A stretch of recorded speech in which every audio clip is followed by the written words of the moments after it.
Now, before we begin our story tonight, I wanted to talk about why this series needs to exist at all. In 2020 alone, about 46,000 people committed suicide in the United States, and it was the 12th leading cause of death. Now, these are people that felt they were at the end of their rope, that everything was hopeless, that nothing could get better, that ultimately the world would be better off without them. Now, when I think about 46,000 people every single year committing suicide and feeling that way, being someone who has lost a few people to suicide, that shakes me to my core, because I don't want anyone to ever feel that way. And the whole reason for this series is to dispel those ideas, to prove that even at your lowest moment that there is hope and that there is worth, and that your problems are not solved after everything is gone. And secondly, I really want to tell the story of those that we lost, because I think their names and their lives before these events can be forgotten so easily. So tonight we're going to be looking at Zac Crawford, and I have his friend Tiffany Yaus, who is going to be explaining his life from her perspective and finding out everything that had happened. This is entirely supposed to remember Zac, because Zac deserves to be remembered. My name is Tiffany, and I am here to talk about my friend Zac today. Zac and I met kind of randomly and unexpectedly, but I guess it's kind of how all meetings work with people. At my friend at the time, Cheyenne's house. We were just over, I think, for her birthday, or it was like a movie night with a bunch of friends, and we ended up playing Manhunt outside, and him and I were paired up with each other. Now, at the time, I was currently dating somebody, and him and I basically just remained friends, and we got really close with one another.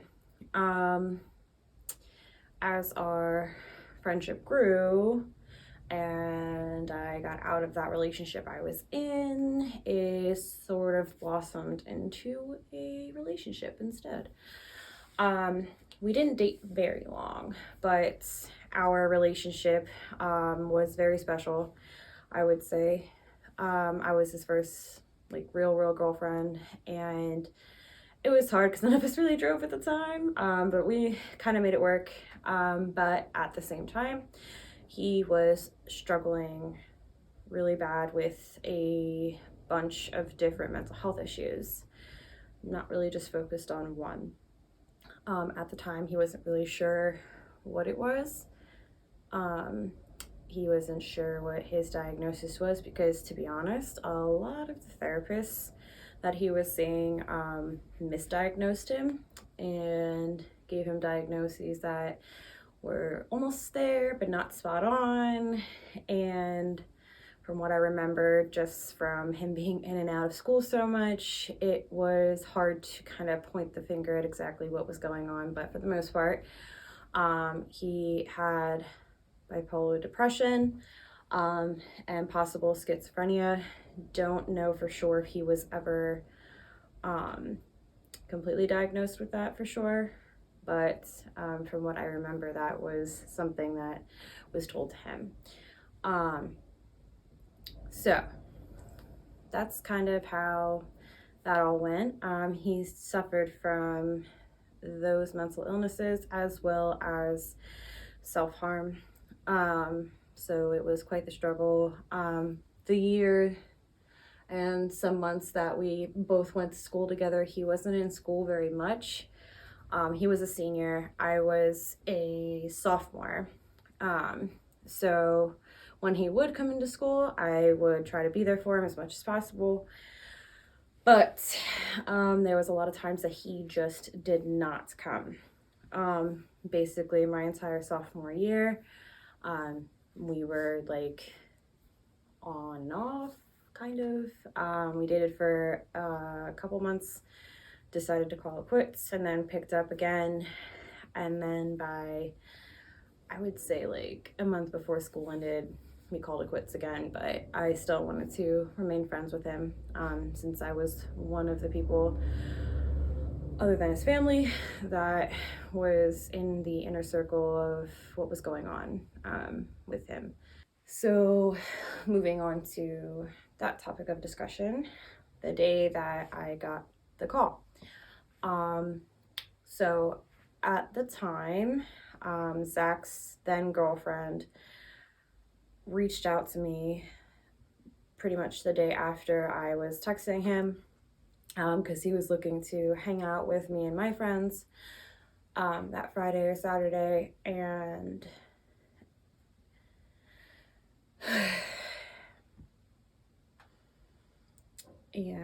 I, for some reason, skipped school that day, and I got a call from his then girlfriend who basically stated, "I'm calling to let you know that Zach's in the hospital on life support and he's pretty much gone."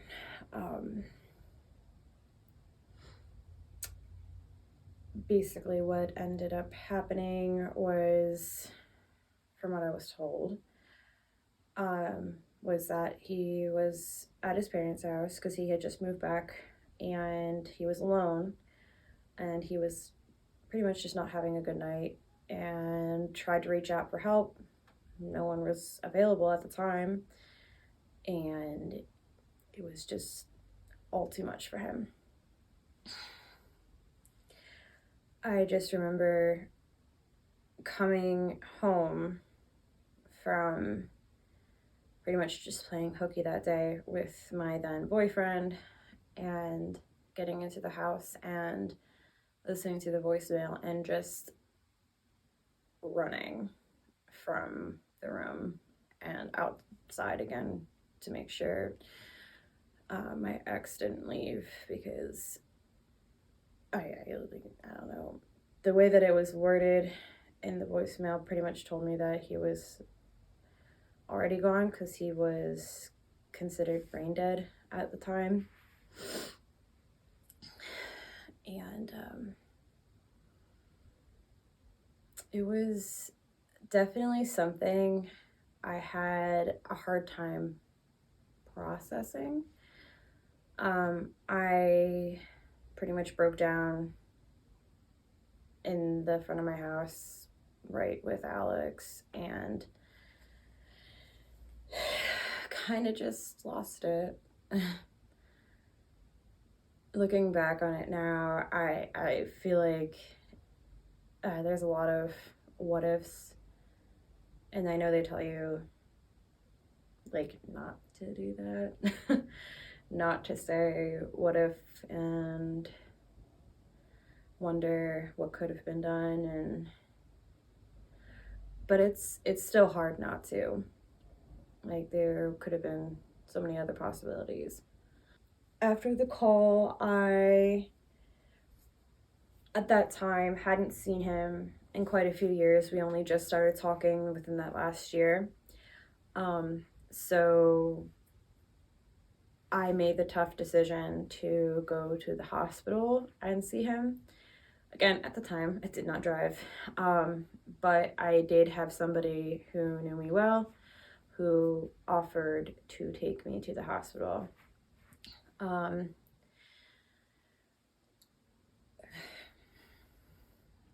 I don't know if that was the right or wrong decision. I just know that it was something that will stick with me forever. Seeing him like that was really hard. He was completely brain dead, so he wasn't really there.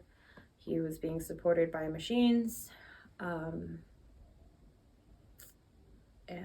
I just will never, I'll never forget it.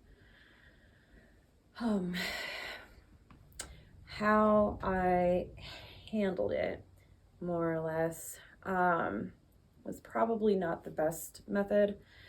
The best way to describe it is I kind of pushed it down and didn't deal with it because I didn't know how to deal with it at the time. I mean, I was a sophomore in high school.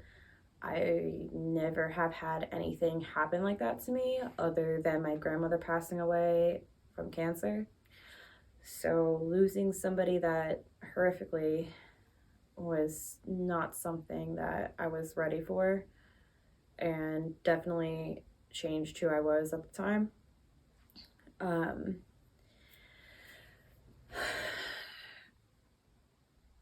I still feel like I didn't process it correctly. That I should have probably seen a therapist about it. Should the school have offered more help? Possibly. I mean, to be honest, being so naive to a lot of those things at the time, I mean, before befriending him, I didn't really know a lot about mental health issues and psychological issues. I knew some things, but I learned a lot from him. So it really just opened the door for me and really shaped me into who I am today. But personally, even at age 27, I still feel like I'm still getting over it. By that, I don't mean, oh my God, it feels like just yesterday, even though some days can feel like that. But I'm not handling it the same way I'm handling it as I was as a 10th grader. I'm still processing the fact that that can literally happen to anyone at any moment who is feeling that depth of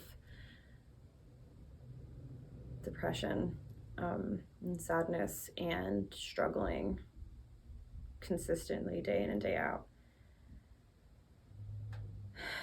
After he passed, I have had many friends actually go through their own set of battles with their own demons, and it's hard.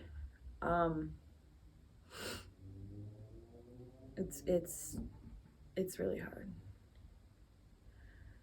But at this point, I feel as though I've definitely accepted what has happened quite a few years ago, but still think about him often and wish that he could still be here with us today, and just imagining what his life could be like if he still was here. The message I would like to leave about suicide is know that you're not alone. If you ever feel like you are, there are so many people out there going through exactly what you are. And not to mention, there are so many people by your side, even if you don't think they are, that can help you. So reach out before you make that final decision. Because talking to one person, I think, can really shape the meaning of your life into something completely different. And I know that sounds cheesy, but it honestly could be true.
This is one of those odd occasions where I knew the person.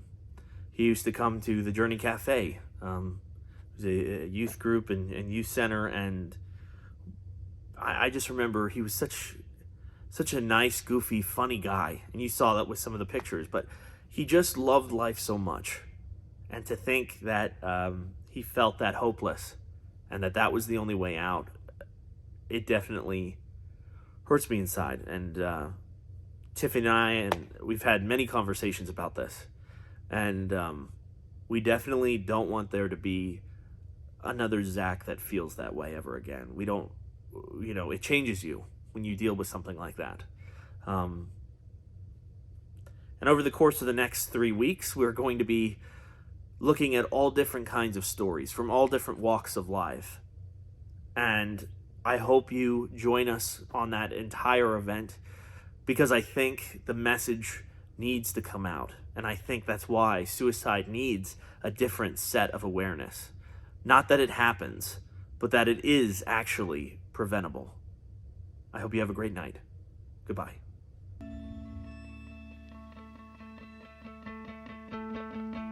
I've been away in every state